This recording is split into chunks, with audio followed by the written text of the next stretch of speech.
welcome back to TBD.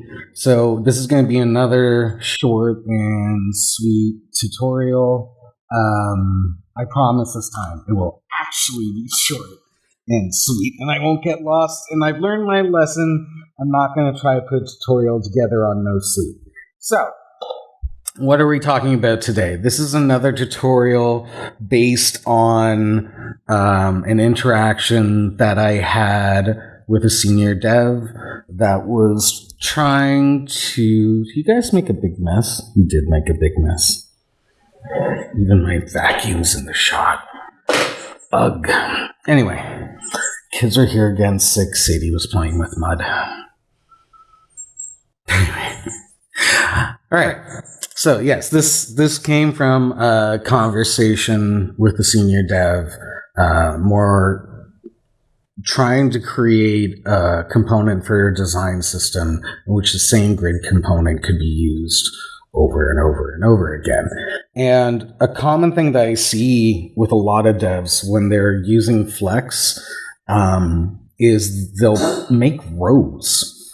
And I'm not entirely sure why you would, and I'm going to kind of explain why. So, right now, we have this code here that is producing this. And again, I'm learning my lessons. I'm going to take my time here.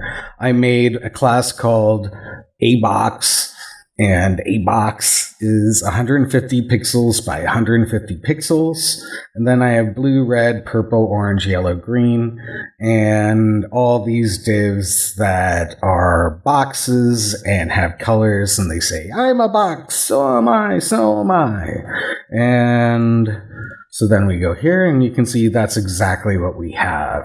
Now, I'm going to add 2 lines of code to the CSS, and we will have a responsive grid.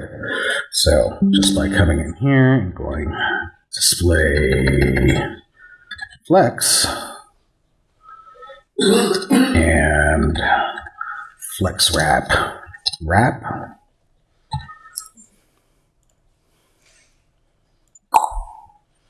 Very nice, huh? But wait, what if I don't want it to be aligned this way? So, and I'm going to show you guys 2 cool things, because honestly, and if you already know this is amazing, but one of my students showed me this.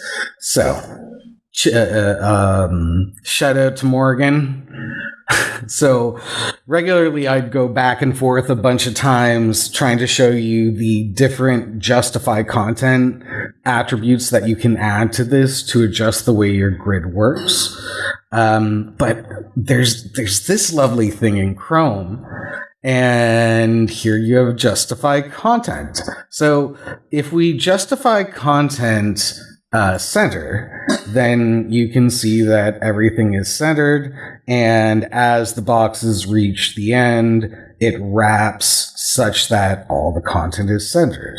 But if you want the content left justified, well, you can do that as well. Or right justified. And you can get, like, I'm using a fixed height and width here. You can absolutely make this fully responsive and take up as much space as necessary, and even have different size width elements here. I'm just trying to show this conceptually.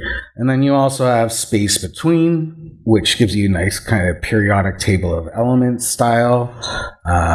Space around, which will kind of give you equal white space all around the various areas. And you can add margin to the top of these elements to add spacing. So you can, with very few settings, you can really manipulate any type of grid you want using Flex. And I know the title of this tutorial is a little misleading because you would think I'd be using CSS Grid, but trust me, I will do some tutorials on CSS Grid.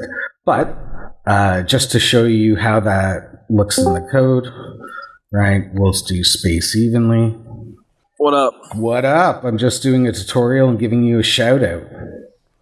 I showed everybody the cool thing that you showed me with the little thing in the inspector. Oh. Yeah. Oh, are you recording it right now? I am recording it right now. Oh, yeah. Yeah, it's crazy. All right. I play with that thing too much, and then I'll forget what I put on there. Right. So It can be a curse. Be careful. So I save it, and you can see it's now using space evenly, right? And if I come here and I say center, I accidentally pressed cap locks. I've mentioned before I need to get a new keyboard. This keyboard, it's a new keyboard. It's a Steel Series, but the cap locks and space have the same icon on it. Yep. So I'll save that. Woo. Now we have it centered. So I'm going to cut the tutorial off there because I'm trying to keep these to 10 minutes or less. And I will expand upon it in another episode. Thanks for watching.